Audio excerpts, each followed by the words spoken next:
오늘 이야기는 이미 700년 전 전 유럽을 패스트로 참담한 죽음의 현장으로 만들었을 때 오늘처럼 격리된 생활을 해야 했던 그런 사람들에게 남겨진 유명한 책 데카메론의 이야기를 먼저 나누려고 합니다.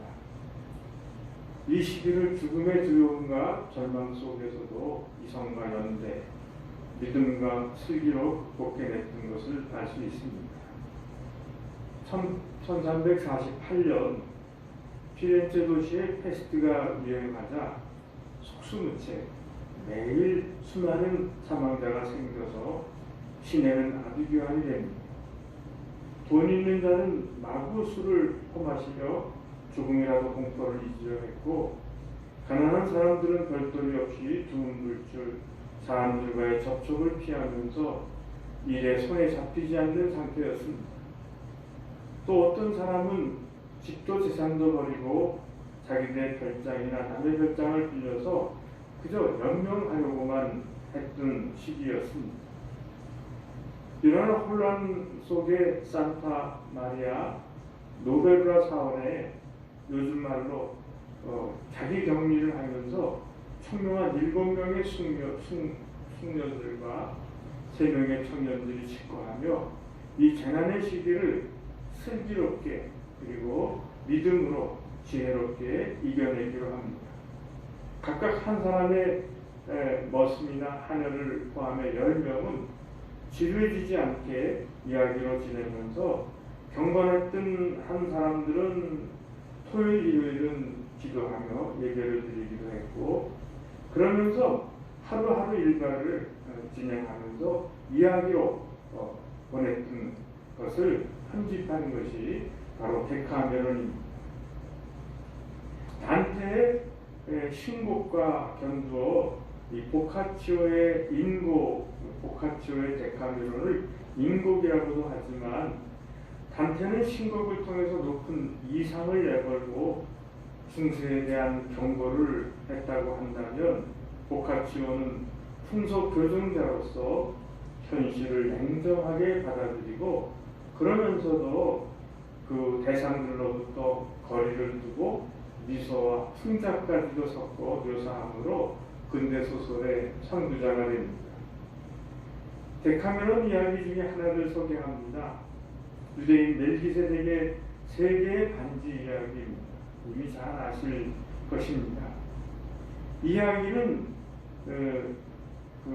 필로메나라고 하는 좌우 이름이 같은 사람의 이야기로 진행되는데, 어느 날 군주의 지위까지 오른 살라디노 왕이라는 사람이 거듭되는 전쟁과 그리고 사치스러운 삶으로 파산 직전까지 몰리게 됩니다. 할 수 없이 엄청난 재산가였고 고리대금업자였던 유대인 멜기세덱에게 찾아가 어렵사리 도움 부탁을 하려고 하지만, 그렇지만 강탈할 생각까지는 없었습니다. 훌륭한 분이요, 나는 많은 사람들에게서 그대가 현인이라는 말을 들었어. 또 하나님에 대한 믿음이 아주 깊은 분이라고 하는 이야기도 들었어. 그러니 그대의 입으로 유대교와 회교와 그리스도교 가운데 어느 것이 가장 훌륭한 종교라고 생각하는지 한번 들려주시기를 바라겠소. 이 이야기를 들은 멜기세덱은 슬기로운 사람이었으므로 살라디노 왕이 말꼬리를 잡아 트집을 잡을 생각이라는 것을 금방 눈치챕니다.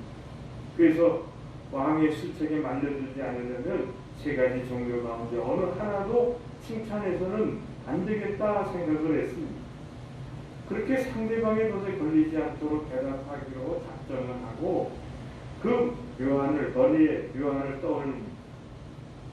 임금께서는 지금 참으로 훌륭한 질문을 했습니다. 그래서 제 의견을 말씀드리고 싶습니다. 그 전에 꼭 들려드리고 싶은 이야기가 있으니 먼저 그것부터 시작하겠습니다. 저는 자주 들어서 잘 기억하고 있었습니다만, 옛날에 큰 부자에다가 인격까지 훌륭한 사람이 있었습니다. 근데 그 사람에게는 보물 중에서도 특별히 간직하고 있는 신비한 아름다운 그런 반지 하나가 있었던 그 값어치와 아름다움을 해서 그는 이것을 갑으로 삼아서 자손 대대로 영구히 물려줄 것을 생각하고 자기 아들들 가운데 그 반지를 받아들일 수 있는 자를 상속자로 하여 다른 사람들은 그를 가장으로 존경과 명예를 바쳐야 한다고 선고했습니다. 그 반지를 받은 사람은 다음 그 후계자에게 물려주고 이와 같이 선대의 유지가 실행된 것은 긴 기간이었습니다. 드디어 어느 아버지의 손에 건네졌습니다. 이 사람에게는 잘 생기고 품행이 단정한 매우 호성스러운 아들이 셋이 있었습니다. 물론 자식들도 그 반지에 관한 경기를 얻고 있었습니다. 그래서 저마다 자기야말로 그 명예를 차지할 자격이 있다고 그렇게 그 자신을 하고 이제 연로하신 아버지께서 죽는 때가 다가왔을 때 그 반지의 후계자로 지목해달라고 간청까지 했던 터였습니다. 제 아들은 똑같이 사랑하고 있던 훌륭한 물질은 누구에게 넘겨줘야 할 것인지 고민한 끝에 세 사람 모두에게 반지를 나눠주기로 작정을 합니다. 그래서 살며시 솜씨가 뛰어난 기술자에게 부탁해서 따로 두 개의 반지를 더 똑같이 만들게 했죠. 우선 어느 것이 진짜인지 그 자신도 분간할 수 없을 만큼 감쪽같이 만들었습니다. 마침내 인정이 다가오자 아버지는 자식들에게 저마다 반지를 하나씩 내주었습니다. 아버지가 세상을 떠난 뒤 아들들은 유산과 명예를 상속받기 위해서 그 권리의 증거로 가지고 있던 반지를 내보이며 서로 상대방이 가진 것을 부정했습니다. 그런데 세 개의 반지가 앞서 말씀드린 대로 너무 똑같았기 때문에 세 사람은 누가 아버지의 진정한 후계자가 되어야 하는지 지금도 해결되지 못한 채 그렇게 싸우고 있는 형편이랍니다. 현명한 왕이시여, 저는 인류의 아버지신 하나님께서 백성에게 주신 세 가지 종교에 관해서 이렇게 대답하겠습니다. 백성들은 저마다 그 유산과 법도를 이어받아 법도가 명하는 대로 살아가고 있는 줄 압니다. 하지만 어느 백성의 것이 옳은가의 문제는 방금 말씀드린 반지의 진정한 계승자처럼 미해결인 채로 남아있는 것입니다. 이 이야기를 다 들은 살라디노 왕은 유대인이 자기가 걸어놓은 덫에서 교묘하게 빠져나가는 것을 깨달았습니다. 그래서 차라리 솔직하게 자기의 청을 밝히고 말인해 주겠느냐 물어보기로 했습니다. 게다가 방금 그런 대답을 하지 않았더라면 권력을 휘두를 작정이었다고까지 밝혔습니다. 멜기세덱은 너그럽게 이 멜기세덱 왕이 청한 금액을 고스란히 마련해 주기도 했고, 그 뒤 왕은 그에게 진 빚 모두를 갚을 수 있는 그런 여유를 갖게 되었고, 그 둘은 아주 서로 친구가 돼서 서로 명예로운 지위에 서로 아낌없는 친구의 자리에 앉히고 서로 교훈을 죽을 때까지 나눴다. 그런 이야기가 전해지고 있습니다. 저는 이 멜기세덱의 세 반지 이야기를 통해서 가장 기독교에서 중요한 핵심되는 오늘 이야기 본문 말씀을 통해서 함께 은혜를 나누고자 합니다. 첫 번째는 하나님의 패배입니다. 십자가 사건은 세상의 눈으로 또 세상의 가치로 세상의 판단으로 보면 하나님의 패배였습니다. 그리고 예수님께서는 육신적으로 고통을 받으셨지만 정신적으로는 더 큰 엄청난 충격과 타격을 받으셨습니다. 특별히 엄청난 모욕을 당하셨습니다. 이 모욕의 초점은 예수님의 무기력에 관한 것이었고, 하나님이 아무것도 할 수 없는 인간 세상의 패배를 갖게 되었다고 하는 것입니다. 내가 하나님의 아들이거든, 내가 하나님의 왕이거든 상응하는 힘을 발휘해 보라는 것입니다. 이 조롱이 모욕의 내용이었던 것입니다. 그래서 아무것도 할 수 없는 이런 상태에 있었다는 것이 너무나 고통스러웠던 것입니다. 사실 우리도 세상을 살면서 예수님을 모욕했던 자리까지는 가지 않았지만 예수님을 모욕했던 사람들과 비슷한 의문을 가질 때가 있습니다. 역경을 당하든지 기도 응답이 얼른 오지 않은데 특별히 그렇습니다. 정말 하나님이 계시다면 왜 우리에게 이런 고통이 임할까? 또 이런 시련과 고난 속에 있는 나를 왜 하나님께서 건져주시지 않을까? 왜 문제를 해결해 주시지 않을까? 그러나 우리가 알아두어야 하는 것은 하나님의 패배를 확인하는 것은 하나님의 무기력을 확인하는 것은 하나님의 패배를 확인하는 것은 바로 하나님의 육이 내어 버려 두심에 있다는 것을 알게 됩니다. 오히려 그 속에서 인간의 오히려 용렬과 교활과 허세와 파괴와 능멸과 죽음이 하늘을 가리고 고통받는 자들의 기도와 외침이 주님께 상달되지 않는 것 같은 그런 끔찍한 절망과 두려움이 떨어지게 되고 그런 속에 떨어지게 되고 바로 그러한 시기가 하나님의 패배의 시기이지만 동시에 하나님의 역사가 시작되는 시간이라 하는 것입니다.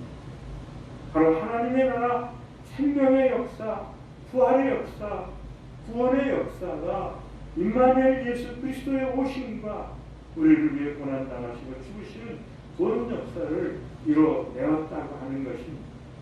종료주일은 그런 의미에서 패배의 자리로까지 내려감을 확인하는 주일입니다. 예수님이 채찍에 맞고 십자가에 달리고 죽어서 무덤에 붙이는 일련의 사건이 다 패배의 사건이고 그러나 그가 채찍에 맞음으로 우리가 질병에서 나음을 얻을 수 있는 길이 열렸다는 것입니다.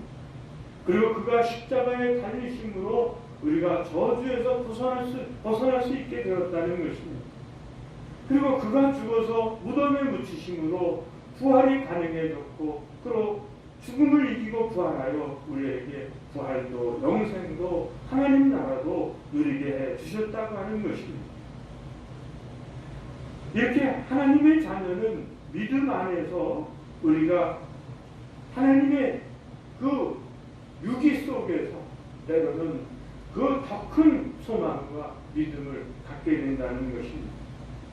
십자가 사건은 하나님의 패배이면서 동시에 구원의 시작이고 우리의 믿음의 출발이 된다고 하는 것, 그리고 그 믿음 속에서 하나님의 응답이 부여된다고 하는 것을 우리들에게 보여주고 있습니다.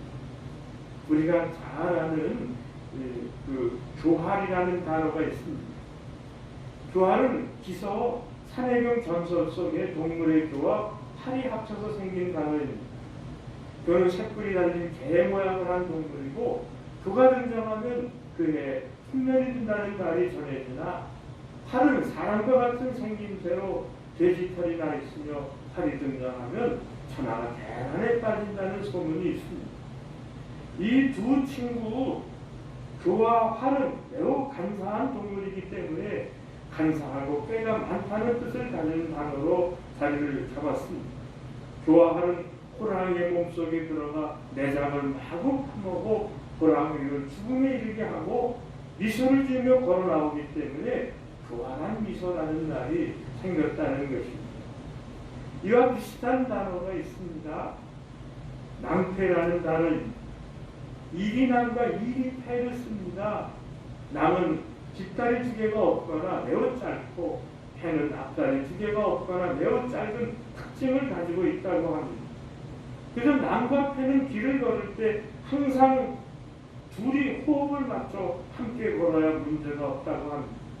그러나 뒷다리가 짧은 남과 앞다리가 짧은 패가 서로 사이가 틀어져 함께 걷지 않는다면 둘 다 공동에 빠뜨리게 된다는 것이죠. 우리가 알고 있는 낭패라는 단어는 바로 이 둘 사이가 틀어진 관계를 말합니다. 교활과 낭패. 인간 세상이 승리한 것처럼 보이고 인간 세상이 득세한 것처럼 보이고 인간의 권세가 영원할 것 같이 보이지만 바로 이때 우리 주님의 십자가 그리고 죽음과 부활을 통한 구원의 의미가 아주 우리들에게 축복이 되고 은혜가 되고 약속이라는 사실을 우리들에게 보여주고 있습니다. 우리 인간 이성의 교활과 낭패로 비롯된 비뚤어진 유토피아의 허상과 그리고 무엇보다도 허망한 세상 권세와 무너진 인간의 탐욕과 집착과 하늘을 찌르는 인간의 교만에 의해 자연된 이런 모든 파괴들이 자명하게 드러나게 하는 것, 그게 교활과 낭패 속에 있다는 것을 우리들에게 보여주고 있습니다. 그러나 바로 그 절망의 끝에서 하나님의 사랑이 시작되고 가온 하나님의 구원 역사가 시작되고 그 하나님의 패배가 우리들에게 새로운 구원의 길을, 새로운 축복의 길을, 생명의 길을 약속하고 계시다 하는 것입니다. 두 번째로는 하나님의 약속입니다. 예수님을 조롱하는 사람들은 예수님이 평소에 하셨던 말씀을 꼬투리 삼아서 예수님을 모욕하였습니다. 성전을 사흘 만에 짓겠다는 사람이 어찌 이 모양인가? 이스라엘의 왕이라는 사람이 어찌 이렇게 힘이 없느냐? 하나님의 아들이라는 사람이 왜 하나님이 가만 두시느냐? 온갖 모욕을 가했습니다. 그런데 우리는 예수님이 평소 하셨던 말씀이 결국 다 이루어질 것을 믿습니다. 성전을 무너뜨려라 사흘 안에 다시 짓겠다. 이 말씀은 사흘 후에 부활하신 것을 의미하는 것입니다. 약속대로 예수님은 사흘 만에 부활하셨습니다. 부활하신 예수님은 하늘과 땅의 모든 권세를 가진 왕 중의 왕이 되셨습니다. 돌아가신 예수님을 하나님은 무덤에서 일으키시오 그가 하나님의 아들이신 것을 증명해 보이셨던 것입니다. 그리고 십자가에서 죄값을 다 치르시어 저와 여러분을 그 인류를 구원해 주시고 인류의 구세주가 되셨던 것입니다. 하나님은 충실하시고 신실하신 하나님이십니다. 약속한 것을 반드시 이루시는 하나님이십니다. 그리고 역경 가운데서 하나님이 잠잠하신 것 같고 무기력하신 것 같아도 소망을 가지고 기다려야 합니다. 하나님의 약속은 반드시 이루어집니다. 우리가 이제는 과연 하나님이 약속하시는 것을 알고 있고 믿고 있고 따르고 있느냐 하는 것입니다. 두 가지 예를 들어보면 너희는 먼저 그의 나라와 그의 나라와 그를 구하면 먹고 마시고 있는 것이 책임지신다 말씀해 주셨습니다. 그러므로 우리가 하나님 나라와 그 의를 구하면서 살고 있으면 하나님께서 생활에 필요한 모든 것을 책임져 주신다고 하는 것을 우리가 믿어야 할 것입니다. 또 성서는 지혜가 필요하면 꾸짖지 않고 주시는 하나님이 반드시 주실 것이라 약속하셨습니다. 그러므로 우리는 사업을 하든지 직장생활을 하면서 자녀를 키우면서 문제에 당면했을 때 위기에 빠졌을 때 큰 결정을 놓고 어찌해야 좋을지 모를 때 하나님께 지혜를 구할 필요가 있습니다. 우리가 성서를 읽는 가장 중요한 이유 중에 하나가 바로 이것입니다. 하나님께서 우리에게 약속하신 것은 무엇이든지 그 약속하신 것을 말씀에서 찾고 확실한 약속이 있을 때 우리는 그 약속이 반드시 이루어질 것을 믿을 수가 있는 것입니다.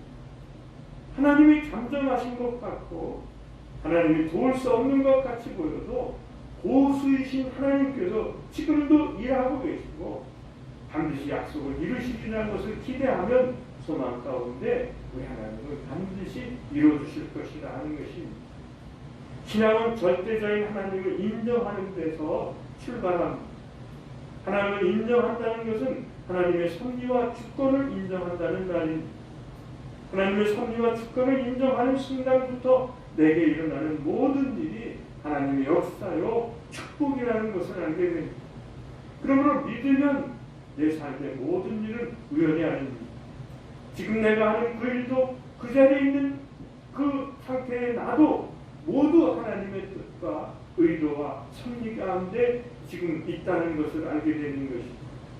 나를 향한 하나님의 뜻을 깨닫고 그것을 위해 살게 되면 그런 사람은 사는 사람이 되고 그리고 충실한 삶이 되고 은혜로운 삶이 된다는 것이죠.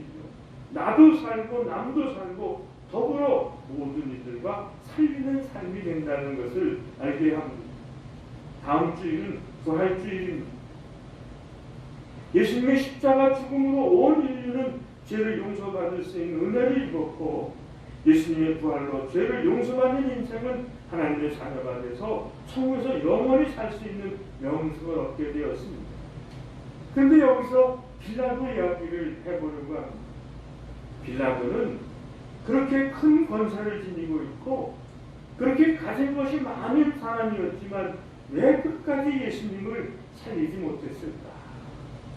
예루살렘 총독이라는 자리가 그때 그를 위해 하나님이 세워주신 자리였건만 왜 깨닫지 못했을까?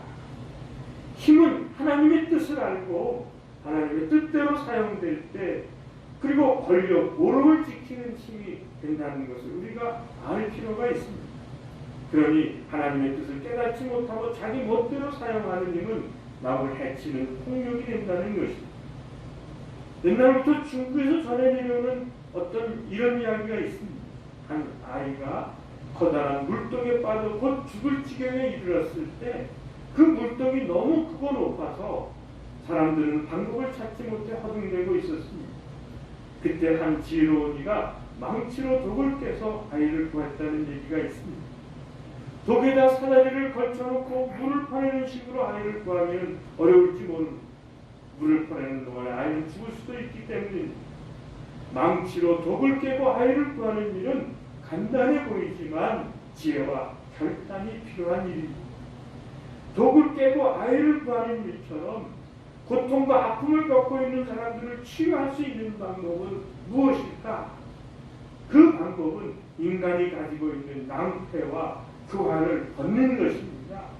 바로 믿음을 가지고 결단하고 깨뜨리는 것입니다.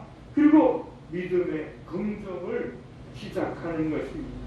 그리고 하나님을 믿고 하나님의 경륜과 섭리를 인정하고 고통 속에서 하나님의 약속을 믿고 나아가면 우리 하나님은 반드시 그 약속대로 응답하시고 복을 주실 것이라 아는 것입니다. 마지막으로 엘리 라마 사막단이 나의 하나님 어찌하여 나를 버리시나이까? 예수께서 십자가에 달리셨을 때 가장 힘들었던 것은 육체적인 고통보다는 정신적인 고통 그리고 영적인 고통 하나님으로 버림받은 고통이었습니다.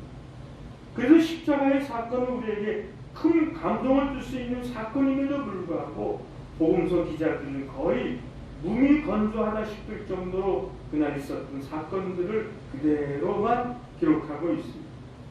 이들에게는 예수님이 십자가에 달려 돌아가신 이유와 의미가 더 중요하지 예수님의 고난을 강조하여 독자들에게 감동을 불러일으키는 욕구는 하나도 없었던 것을 알 수 있습니다. 예수님의 십자가에 달린 십자가 사건은 기록할 때에도 육체적인 고통을 별로 묘사하지 않았습니다. 예수를 십자가에 못 박았다라는 단문으로 간단히 처리했을지 모르겠다는 것입니다. 독일 신학자 윌리엄 몰트만은 희망의 신학자로 알려져 있습니다. 이 윌리엄 몰트만은 십자가에 달리신 하나님이라는 책에서 성부 순환설을 이야기하고 있습니다. 아버지께서 아들을 내어주셨으니 그 아버지가 아들을 버리는 것은 아버지 자신을 버린 일입니다. 그러면서 우리들에게 이 하나님의 유기의 신학에 대해서 말씀하고 있습니다. 아버지는 아들의 죽음으로 고통을 당하신다. 아들의 죽음만큼 큰 것이 아버지의 고통이다. 아들의 죽음에서 하나님은 아버지 계신 죽음을 고통당하신다. 십자가에 대한 통찰이 그리스도인에서 비로소 삼위일체론으로 깊어지고 있다. 바로 성부순환설을 얘기하고 있습니다. 몰트만은 이 저서에서 십자가 사건을 성부, 성자, 성령의 세 인격 사이에 일어난 하나님의 인류를 향한 사랑 가운데 이루어진 사건이라고 말씀하고 있습니다. 성도는 성령을 통해서 십자가 고난에 참여하고 아픔을 당합니다. 성도는 성자와 깊이 결합되어 있는 동시에 성령을 통해 성자로부터 구분됩니다. 성자의 십자가 고난 때 아픔을 당하신 성도는 성령을 통하여 죽음으로 구별되셨습니다. 하나님은 감정을 갖고 함께 고통을 당하시며 죽음이 없는 새로운 세계를 열어가십니다. 예수님에게 가장 고통스러웠던 것은 하나님 아버지와의 분리였다는 것을 말씀해주고 있습니다. 엘리 엘리 라마 사막다니, 나의 하나님 어찌하여 나를 버리셨나이까. 이 절규에서 예수님의 모든 고통이 담겨져 있습니다. 이것은 단순한 예수님의 느낌이 아닙니다. 예수님이 단순히 버림받았다고 느끼는 것이 아니었을 것입니다. 실제로 버림받았습니다. 십자가에서 일어난 일은 우리의 사고와 이해를 초월하기 때문에 분명히 알 수는 없습니다. 그러나 바울은 예수님이 우리의 죄가 되셨다 그렇게 말씀하고 있습니다. 십자가에 달리신 예수님은 죄가 되셨고 저주가 되셨고 죄와 더불어 사귈 수 없는 거룩한 하나님과 사귈 수 없게 되었다는 것입니다. 예수님은 철저히 그래서 버림을 받았다고 하는 것입니다. 제자들에게 버림받고 이스라엘 지도자들에게 버림받고 민중들에게 버림받았고 마침내 하나님으로부터까지 버림받았던 사건이 바로 엘리 라마 사막다니 사건이라는 것입니다. 이 사건을 통해서 저와 여러분을 우리 인류를 구원하시기 위한 사건이 비롯되었다는 것입니다. 하나님의 패배가 하나님의 당신의 아들 예수 그리스도를 버리심이 바로 하나님의 구원 역사의 시작입니다. 그리고 우리가 구원받은 하나님 나라로 들어가게 됨을 의미하는 것이고 영생을 얻게 되는 것이고 새로운 자유인이 되는 것이고 구원받은 피조물이 된다고 하는 것입니다. 오스키니스의 소명에 관한 이야기가 있습니다. 그 합스부르크가의 황제들은 죽은 후 비엔나 카푸친스톤 지하 납골소에 안장되었습니다. 프란츠 요셉 황제가 죽었을 때 거대한 장례 행렬이 국계라첸스톤 정문에 도착했고 의정관이 문을 두드렸습니다. 그때 문 너머에서 수도원장의 목소리가 들렸습니다. 문을 두드리는 분은 누구요? 나는 오스트리아 황제이자 헝가리의 왕 프란츠 요셉이요라고 의정관이 대답을 했습니다. 나는 당신을 모르고 당신이 누구인지 다시 한번 말해보. 나는 오스트리아 황제이자 헝가리, 보헤미아, 갈라치아, 로드메리아, 달마시아의 왕이며 트란실바니아의 대공작이며 모라비아의 후장이며 스타리아와 코린티아의 공작인 프린츠 요셉이요. 하지만 우리는 당신을 아직 모르겠어. 당신은 도대체 누구요? 서늘한 음성이 수도원에서 들려왔습니다. 그때서야 의정관은 무릎을 꿇고 말했다. 저는 하나님의 자비를 겸손히 구하는 불쌍한 죄인 프란츠 요셉입니다. 그대는 이제 들어오시오라고 수도원장이 말했고 대문은 활짝 열렸다고 이야기하고 있습니다. 저는 이런 주님이 나의 인생의 주인이시고 나와 더불어 계시는 사실이 너무나 좋습니다. 이분은 우리의 외로움을 이해하시는 분이시기를 바랍니다. 우리가 배신당하고 버림받고 외롭다고 해도 예수님의 외로움과는 견딜 수가 없습니다. 그래서 이분은 우리의 외로움을 이해해 주시고 우리의 고통을 우리의 그 부끄러운 모습까지도 다 성량해 주실 분이고 구원해 주실 분이고 구원과 영생을 주실 것입니다. 이것이 바로 하나님의 사랑이시라 하는 것입니다. 엘리 라마 사막다니, 나의 하나님 어찌하여 나를 버리시나이까. 이 한마디가 바로 세상의 모든 것보다 귀중한 것이다 할 수 있을 것입니다. 그래서 오스키니스 박사는 이 진리의 말씀 한마디가, 한 문장이 인류에게 가장 소중한 구원의 메시지라고 말씀하고 있는 것입니다. 종료주의를 통해서 고난기간을 통해서 더욱더 주님을 가까이 모셔드리는 끝나무 성도들이 되시기를 주의 이름으로 축원합니다. 아멘. 하나님 아버지 감사합니다. 오늘도 종료주의를 통해서 주님 홀로 영광을 받으시고 우리가 미처 깨닫지 못했던 구원의 말씀을, 생명의 말씀을, 진리의 말씀을 꼭 하게 하시고 깨닫게 하여 주시고 또 은혜 속에 머물게 하여 주옵소서. 이 위기가 결코 길지 않도록 도와주시고 애쓰고 수고하고 노력하는 모든 이들 가운데 하나님 함께 하여 주시고 또 인류에게도 이런 그 절망 가운데서의 또 다른 새로운 구원의 빛을, 소망을 비춰지게 주님 역사하여 주옵소서. 예수님 이름으로 기원합니다. 아멘.